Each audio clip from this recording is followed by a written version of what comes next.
Guys, hello. It's lovely to meet you all. I'm sorry I'm not meeting you face to face, but we'll cope with the multi-screen. I'm sure you're well used to it by now. Yeah, as Nessa said, I've worked in radio many years, decades actually, and probably done every single job in radio, from answering the phones and taking sports results and a bit of news reading and a bit of reporting and producing, presenting, execing, commissioning, running schedules, all sorts of stuff. But what we thought we would talk to you about tonight is basically what Nessa said, is your ideas. You've been working together. You know, the whole point of you getting involved in this course, I presume, is because you want to make radio programs. You either want to be on the air, you want people to hear your voice, hear your ideas. So we're going to talk a little bit at the top just to refresh. You've probably heard some of this stuff before about what makes a good idea and how to have a good idea and what stations are looking for. I've got some videos to show you from friends of mine in the business with a bit more information and just to reinforce what I'm saying. But you know, the whole point of this is to chat and to pick my brains. There's probably no area of radio I haven't been involved in one way or another. And come full circle, just so I'm on your side of the house with half a foot as well, in that I make radio programs and very recently have been pitching my ideas back into BBC Radio Ulster to people who used to come and pitch to me. Some successfully, got some commissions, but I've also got a couple of turn downs and go back and try again. So it's still fresh in my head. Most recently I've taught a country singer how to present radio programs, and I found a brand new presenter to present some Christian music praise programs. So I'm both sides of the fence on the whole programming, production, commissioning business. I have a PowerPoint, and I swear I wasn't going to be deaf by PowerPoint, but it's just useful when we're not all in the same room, that you can have a look at what I'm talking about and comment on things and chuck some stuff in as well. And it's useful for you guys later to take things away and use them as pointers. But please don't sit and be quiet and just make me speak the whole time. I'd like to hear from you as we go through as well. There's plenty of times when we'll have a bit of crack as well. So I'm going to try the awful share the screen business. So bear with me while we do that, and then we'll get up and running. And Jackie, feel free to ask questions and keep them on their toes and don't you worry. People. I have a few sneakies in the middle of this, don't you worry. Right, let's share sound and hopefully we'll be able to see that. Are you guys seeing presentation? Yeah. Okay, so we've done that bit. You know who I am. I'm producing, I'm consulting. I do some work for BAI on their sound and vision stuff, and I've been a judge on all sorts of radio awards for quite a long time, and sat on the radio awards committee for years, which is where Nessa and I first met actually. So tonight, what you're going to do, we're going to look a wee bit about developing your signature program. This is probably refreshing what you've heard in other places about getting a program idea together and what makes a good program. We'll do a couple of minutes on that really, but mostly we're going to focus on writing up a proposal, preparing the pitch and presenting the pitch. Now, this doesn't have to be this landmark series that is, going to be right in the middle of the daytime and have massive listeners. This is just about you and what your idea is. And it might be a feature, it might be a news report, it might be a music series, it might be a comedy program, a quiz, could be lots of things. The beauty of radio is there's space for everybody. So we're going to have a look at that. And at the very end of this evening, we're going to set you an assignment, which you'll not be surprised, is to prepare a pitch. And in a month's time, you'll be coming back to us and pitching in front of everybody else. The only thing I would say about tonight is you all got to know each other, and you know who's who and what's what. And everybody has program ideas, and when you come back with your program idea, other people's ideas, I suppose, is the best way of putting it. So your idea is your idea, and hopefully there's plenty of original stuff coming through from all of you. So let's talk a wee bit about what makes a star presenter as far as what a commissioner is looking for. So all stations always are looking for new people and new talent. I could have spent years in the coffee shop around the corner from Broadcasting House in Belfast, just talking to people who wanted to get into radio and be a presenter. The things that commissioners, station managers, producers look for in a presenter are people who have a unique or an individual sound or style, something that's not just already there. The worst thing an aspiring presenter can say is, "Okay, I like a bit of everything. Yeah, I'll do whatever you want." That's bland, and that is hard for presenters or producers to feel what that is, to cut through. So have a think about what your individual sound and style is. I imagine you're probably well down the way with that now. It's really important that you have a likability, that the audience will identify with you. Anything we do, anything that we do in this business at all is for the audience. Some people forget that. Some people make programs for themselves and for their little band of friends, but that doesn't last too long. So it's really important that you come across that you're really enjoying what you're doing. Even if it's a serious news report, transferring something with confidence and with a belief brings people with you. It's important that you sound informed.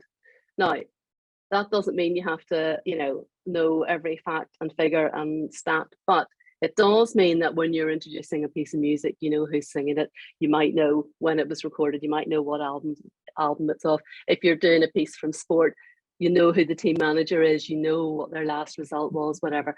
Make sure you know your topic well, and people who come with a natural ability, just because they're a fan or they're a specialist or that's what they've done their degree in or that's where they worked in before, they are always going to be appealing presenters to commissioners. It's also really important that a presenter is open-minded and will take feedback. We breed monsters in broadcasting. We breed the presenters who don't want to take feedback anymore and they know it all, and that is the nature of the beast. But when you're starting off, come in with enthusiasm, yes, but also with an ability to say, give me feedback, let me learn more, and crave that feedback. And one of the most important things any presenter is to understand the world around you, the station that you're going into, the stations that are your competitors, and very, very important to listen to other media, listen to other podcasts, listen to other radio stations. A device that one of my bosses used to use on us when we were going for job applications was, as soon as you sat down, tell me about a piece of radio that you listened to recently that really impressed you, or that you've talked about later, or you've told your friends about. So for me to get to know you and for you to get to know me, I thought we'd do that for 2 minutes now. Anybody there want to tell me a bit of radio they've heard in the past week or so that's really stuck out with them, really that they've told other people about? Somebody jump in and tell me. No take it. Well, I tell you the piece of radio that I've been talking about this week and sent other people to listen to was PJ Gallagher and talking to Jim on Radio Nova this week. I don't know whether anybody heard that. PJ had a bit of a breakdown, ended up in a mental hospital earlier in the year, didn't tell anybody, and they recorded a full-length interview this week and broadcast it, and it really stuck with me, his raw sort of commentary on how his experience was. So I've been telling other people about that, and it has stuck with me about presenters being open and honest and being themselves, that nobody could have been more so than PJ this week. Anybody else heard anything? There's 2 people with raised hands. There's Sabrina and Mark. Brilliant. I'm not, because I'm sharing my screen, I can't see everybody, so that helps me if you can just shout them out. Mark, tell us what you'd seen. Yeah, my one's a little bit more on the kind of sporty nerd side, but it was an interview with that Joe Malloy did with Stuart Lancaster on Off the Ball, who was one of the coaching staff for the Leinster rugby team. He used to coach with England, and obviously the sports side is always interesting, but he was talking specifically about coming over, because he's from England, coming over to coach in Ireland, but especially when COVID hit and how isolating it was being away from his family, and his father passed during a lot of that time. And just it was a very unexpectedly emotional interview. I mean, I think Joe Malloy is a fantastic presenter anyways, and he really kind of, was able to push the sports side to one side and talk to the person and really dig into the sort of emotional, I guess, arc that you had over the course of the pandemic, and just it was really engaging. I only listened to that yesterday, but I've already sent it to my dad. So really wonderful though, really enjoyed it. Isn't it brilliant when you hear something like that you just hooks you in, and it doesn't matter even if I'd heard that and didn't know the sport or didn't know the guy particularly, if it's a good speaker and they are really it was so engaging. I was literally emptying my dishwasher and I actually stopped to like when he was really getting quite emotional during the chat. Like I actually sat down and properly gave it my full attention. It was brilliant, absolutely fantastic. Brilliant. And you'll remember that one. For sure, 100%. Sabrina, did you say you'd heard something this week? Yeah, it was actually probably a couple of weeks ago, but it was for a charity called Fiaclan, which I don't think has much exposure, but it was on the Dermot and Dave show on Today FM, and they had a contributor in, and she was telling it. So Fiaclan is a charity that supports people who have had miscarriages or infant loss, and it was Remembrance Day, and they had a caller on who told about her experience and how she was supported through that by Fiaclan, and I just thought it raised such an awareness because they were also doing a charity run, and it was kind of, she was promoting that, and it was something that I'd never heard about before, and I ended up doing the run and getting a few people to come along with me. So brilliant. I think it's something, it's one of those things in society that's not spoken about a lot, and I think there's a kind of still a taboo around speaking about stuff that makes people uncomfortable like that. And I think that those issues are really important to talk about. And I think that Dermot and Dave have this banter about them, but they're also very good at doing the serious stuff and actually getting down to the human issues as well. So I shared that with people, and I thought it was a great way to raise the awareness for it. And it's the mark of really good presenters that two guys are confident and happy to do a subject like that with sensitivity, but not be over the top sensitive, if that makes sense, that they just dealt with it, and they'll have done so much for that charity doing it that way. Yeah. Anybody else? Somebody else had the hand up there. Just shout out because I can't see everybody. Matthew, is it? Yep. Matthew, yeah, sorry, I just thought of mine. So this was actually just a link on the radio. So on 90 at FM, it was about a Twitter thread that was going around, and it was basically people in Dublin, they were coming up with names for businesses, and they were thinking of business ideas, and just the way Leanne Hannafin on 98 delivered it, I just thought it was hilarious. Like it was she told the story really well, and like it was just very funny. It was basically just putting riddles into words meaning magic or something, but yeah, so basically people on Twitter coming up with business ideas in Dublin, but they were thinking of different names in those places. It was like opening up a magic store in Cabra and calling it Cabra Kai or Cabra Cadabra or something, just tweets she was saying, and they just got more and more funny. It's like the hairdressers are called Curl Up and Die, one of those ones. Yeah, it's like that, and she was just saying like they get more painful as we go on and all that. And I was just like, this is hilarious. Look, it's I mean, this proves the point. Look how joyous it is to talk about radio all the time. But it's really important if you want to be in the business to listen and to compare it. Anybody hear anything awful this week that had them shouting at the radio that it was really bad? My example this week was Zoe Ball, who presents the national Radio 2 breakfast show right across the UK, millions and millions of listeners. I can't actually remember the celebrity that she was interviewing because she took that long trying to get into the first question. She asked about 6 questions before she allowed the guy to speak. And I'd lost the will before he'd even got the first thing. Really bad practice for somebody at the top of their game, and the sort of thing that has me shouting at the radio all the time. Anybody hear anything awful? Sabrina? It's not really, it's probably just a bugbear of mine, and obviously when you're in production, I'm sure it's something that the struggle is real, but when the news goes a minute or two late, like it starts 2 minutes late, it's supposed to be on the hour or the half hour, and then it's a minute or two late, and it's like the whole schedule's thrown off, so that's something that just bothers me. It's just my routine. It just bothers you. Used to bother me a lot in the BBC because we had pips, the old-fashioned pips, and you had to hit them at 59, 55. There's no delay on a lot of the BBC stations, like there might be in some of the commercials. And I hated people crashing the pips. It was like, you grate your teeth. Derek, were you going to say something? Yeah, I was. Yeah, I was just thinking because, like, since I started this course, I've kind of been listening with an in tune ear to the radio now, and I like that. I've picked up on things that I may not necessarily, pick up on. Like, for example, I won't name the presenter, but like there was just a few times that a question was asked, and then the person began to speak, and then the presenter interrupted them, and I was sitting there saying, "Will you give them a chance to answer the question?" With it, and then as I said, then as soon as I started talking, they were kind of cut across again, and I just thought, "Oh, it's very bad." So I wasn't shouting at the radio, but I felt like it. It would make me shout at the radio. Look, I mean, this just proves that it is so important to listen, and you learn good things and bad things, and both stick with you.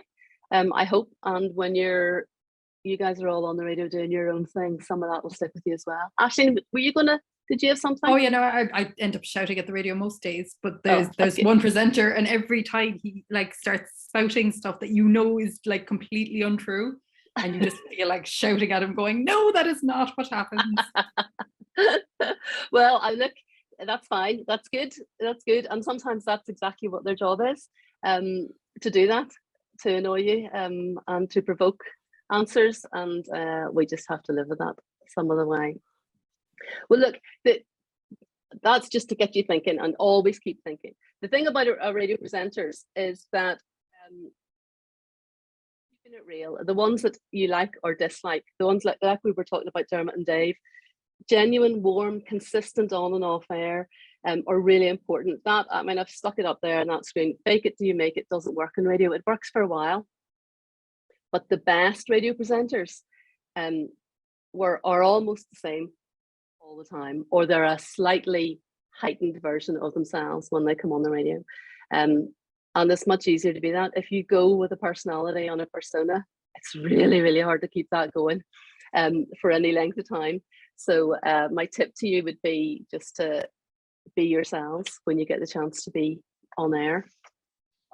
A little bit about ideas. We will talk about pitching shortly, but an idea before you can pitch. And ideas are basically the currency of everything we do. If you don't have an idea, you don't make a radio program, you don't make a feature, you don't have a story to tell. So it's really important about having ideas.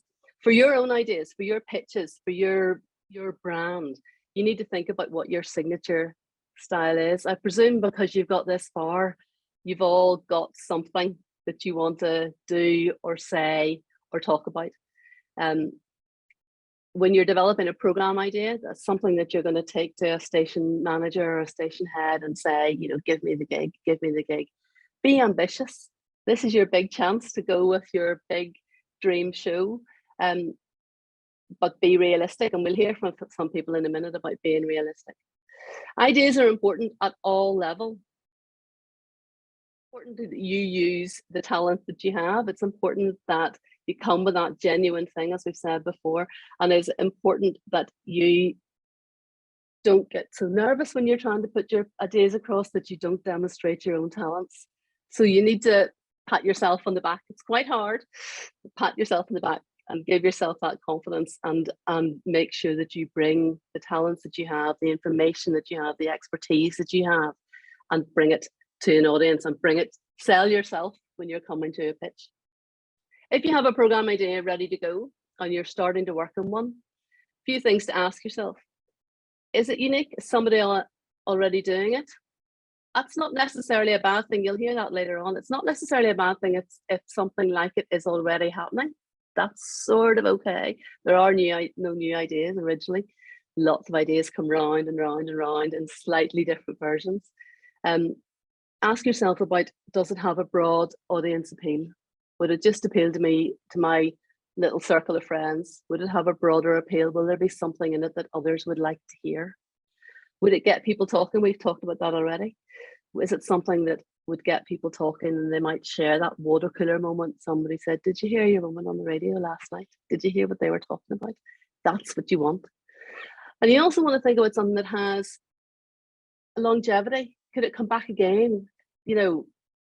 One-hit wonders are great, and plenty of us make them, and they're brilliant, and you're totally obsessed by it while you make your 1 hour special or your half-hour special, and then it goes. So it's worth thinking about, what's the shelf life of this idea? What's the shelf life of the program I want to do? Is it a one-off? Could I do an update in 6 months' time? Is there a series? Would it be better being 6 half hours than 1 2-hour program? Think about all that sort of stuff when you're developing. But ideas don't always have to be big and bold. Radio needs so much stuff, but radio stations are big beasts for ideas. They just crave being fed with more and more creativity and ideas for long programs, big name presenters, but also sometimes it's just the little devices in the middle of a radio show, and coming with those ideas and coming in your own big program idea, whatever you might have, having little nuggets of things that would become features is also really worth thinking about. The other thing to think about is that all radio, we've talked about it again already this evening, tells a story. In your idea, in your program, in your report, in your feature, in your documentary, you'll be telling a story. In your pitch, when you come to talk to us in a month's time with your big pitch that you're going to try and sell to us, you'll be telling a story. It could be music, it could be sport, it could be news, it could be comedy. If you check this, I thought this is a useful checklist. I've used this before and other people use something like it, but you don't need all of these things on this checklist. Pretty good to keep you going. Does your idea immerse your audience in the subject? Does your idea tell a personal story? Two of the things we've already talked about this evening of programs that you've heard told personal stories or gave the audience an idea into a charity that maybe they didn't know about. Does your idea create suspense? Is somebody going to win at the end of this? Are they going to get their money back if it's a consumer program? Who's going to tell the best joke at the end of the program? Are the characters going to come to life? The characters don't have to be fake characters. The characters are you and your guests and your contributors. And maybe it's your listeners who you're asking to phone in. Are you going to give them enough space to talk?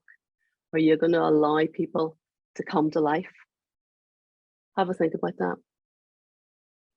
And that star moment, I read this from somebody recently and I liked what it sounded like because it works so well. A star moment in radio can mean so many things, but take it to be something they'll always remember. So again, what we've already mentioned this evening, something they'll always remember. Is your program filled with things that we'll always remember, or is there going to be a little result or a new talent, a new voice, a new subject, a new type of music, a new story that people will take away, the audience will take away, and there'll be something they'll always remember, and they'll tell their friends about, and they'll share, and they'll podcast, and they'll repeat, and they'll put up on social.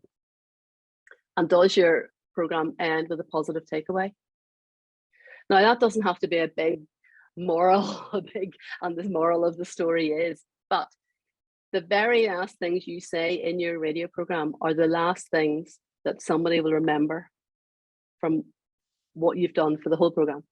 So, I work with new presenters quite a bit, and some of the times it's music programs and they're chatting and it's free range, but I make them script their opening and their closing if they script nothing else. Ideally, they make notes of some sort of script for the whole thing, but it's so important that your end of your program is finished in a good way. Do not fall off the air by, oh, thanks, and yeah, right, good night. That's rubbish.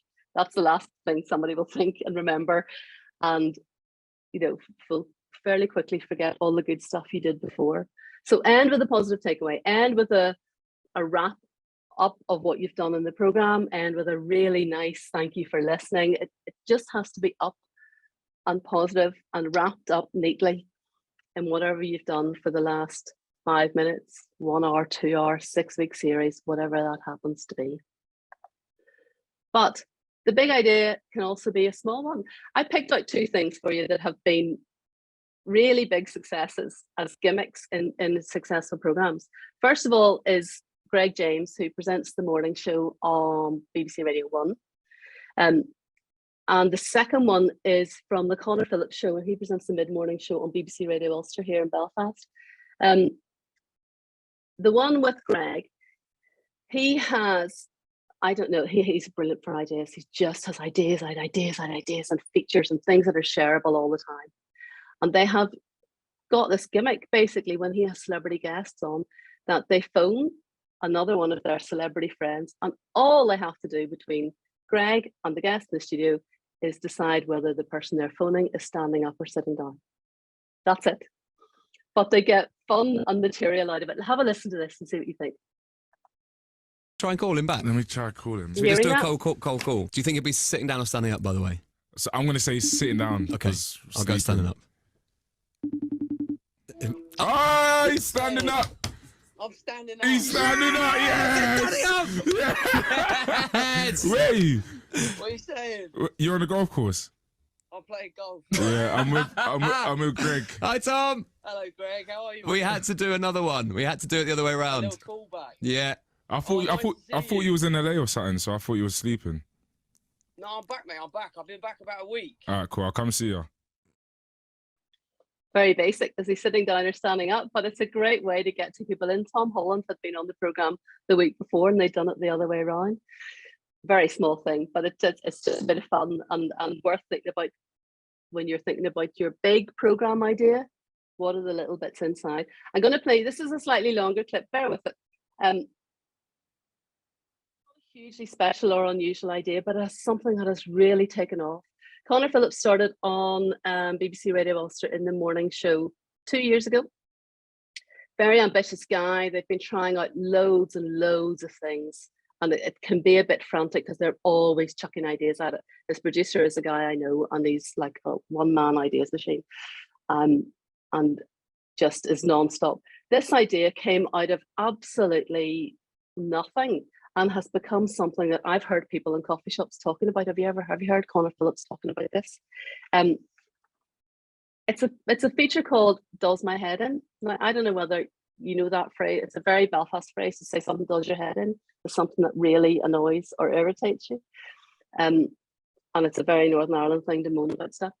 So have a listen to this. This started as just a one-off thing just to see how it went, and has now become a regular feature on the programme, and they can't get enough time on the air to get all the callers in.